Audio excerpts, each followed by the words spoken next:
CSK ஃபேன்ஸுக்கு அடி மேல அடி மேல அடி விழுந்துட்டு இருக்கிறப்போ இன்னொரு பயங்கரமான ஒரு அடி ஒன்று விழுந்திருக்கு.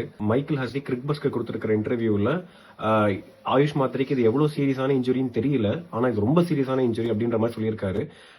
அண்ட் கூடவே வந்து it will open up opportunities for another பேட்ஸ்மேனுங்கிற மாதிரி சொல்லியிருக்காரு.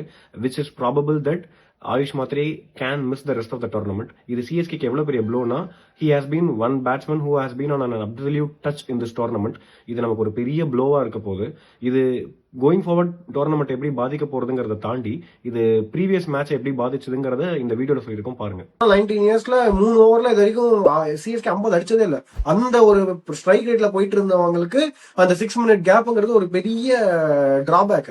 நம்ம வந்து ஒண்ணுமே இல்லாதப்ப டயர்டா இருக்குன்னு சொல்லி ரிட்டையர்ட் அவுட்னு சொல்லி ஆயுஷ் மாத்திரை கூப்பிடுறப்போ லிட்டரலாவே ரிட்டையர்ட் அவுட்டா இருக்கிறமோ ஆயுஷ் மாத்திரை ஷுட் ஹவ் கான் அவுட். அந்த இடத்துல 2 ஓவர் வந்து நல்லா அடிச்சிட்டு இருந்த டைம்ல ஒரு கிட்டத்தட்ட ஒரு 5-6 மினிட்ஸ் கேம்ல பிரேக் விழுந்த மாதிரி ஆயிடுச்சு. அதுக்கப்புறம் ஆயுஷ் மாத்திரையால ஓடவும் முடியல அண்ட் காலை நகர்த்தி அடிக்கவே முடியலன்றதுனால அவுட்டும் ஆயிட்டாரு. வந்த பேட்ஸ்மேனும் வந்து அதுக்கப்புறம் யாருக்குமே கிளிக்கே ஆகல. கேமோட மொமெண்டம் அந்த மாதிரி ஸ்பாயில் பண்ணி இருந்திருக்க வேண்டாம். பட் இது செகண்டரிடா, நீ உன் விக்கெட்டே த்ரோ பண்ணிட்டு போயிட்டு அப்பயும் நீ நின்னு ஒரு 4-6 போயிட்டா பரவாயில்ல. கண்ணாப்பினான்னு சுத்தாம நீ வந்து ரிட்டையர் ஆட்டுன்னு போயிருந்தா கூட திருப்பி ஆட சான்ஸ் கிடைச்சிருக்கும். நமக்கு திருப்பி நடுவுல கூப்பிட்டு ஆட வச்சிருந்திருக்கலாம். கடைசியில அடிக்கிறதுக்கு ஆள் இருந்திருக்கும். அவர் கையிலே எடுத்திருக்கான் அந்த டிசிஷன். நீ ஆடாத போன்னு சொன்னா அவன் போயிருப்பான். அவன் நான் இங்க ஆடியா அவனும் அடம்பிடிக்க போறது இல்ல. அந்த டிசிஷன் இங்க எடுத்திருக்கலாம் அந்த டைம்ல. இப்ப என்னாச்சு, ஆயுஷ் மாத்திரை சுத்தரன்னு ட்ரை பண்ணி அவுட் ஆயிட்டு அந்த ஓவர் 5th பால் அவுட் ஆனாரு. அடுத்த ஓவர் 1st பால் ஈஷான் மலிங்கா வந்து ருத்து அவுட் ஆயிட்டாரு. சோ நீங்க பவர் பிளேல ஆஸ் யூசுவல் 3 விக்கெட் விட்டீங்க சீசன்ல எப்பயும் போல. சோ இங்கே பிரஷர் வந்துச்சு உங்களுக்கு.